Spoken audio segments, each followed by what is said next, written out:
বিএনপির সঙ্গ ছেড়ে এককভাবে ভোট করার ঘোষণা দিয়েছেন লিবারেল ডেমোক্রেটিক পার্টি এলডিপির president doctor colonel Oli Ahmed বীর বিক্রম।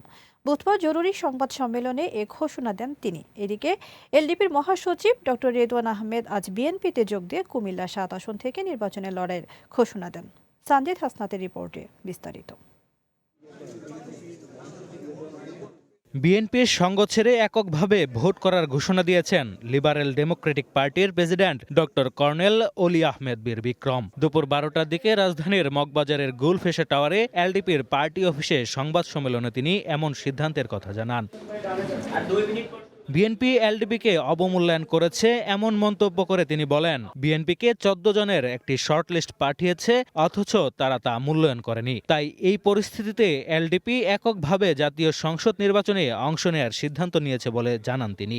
আমরা আপনাদের সামনে এটাই বলতে চাই, আমরা সর্বসম্মতিক্রমে রিদওয়ান আহমেদ সাহেব যে প্রস্তাব দিয়েছে মহাসচিব হিসাবে, এলডিপি আগামী জাতীয় সংসদ নির্বাচনে এককভাবে নির্বাচন করবে।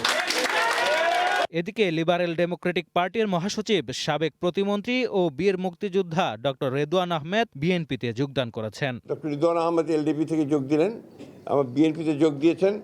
তার জন্য আমরা কুমিল্লা ৭ এই আসনটি আমরা তাকে দেওয়া হচ্ছে। একদিকে এলডিপির প্রেসিডেন্ট এককভাবে নির্বাচনে যাওয়ার ঘোষণা, অন্যদিকে দলটির সদস্য সচিব বিএনপিতে যোগদান। এমন পরিস্থিতিতে দলটির টিকে থাকা নিয়ে রয়েছে নানা সংশয়।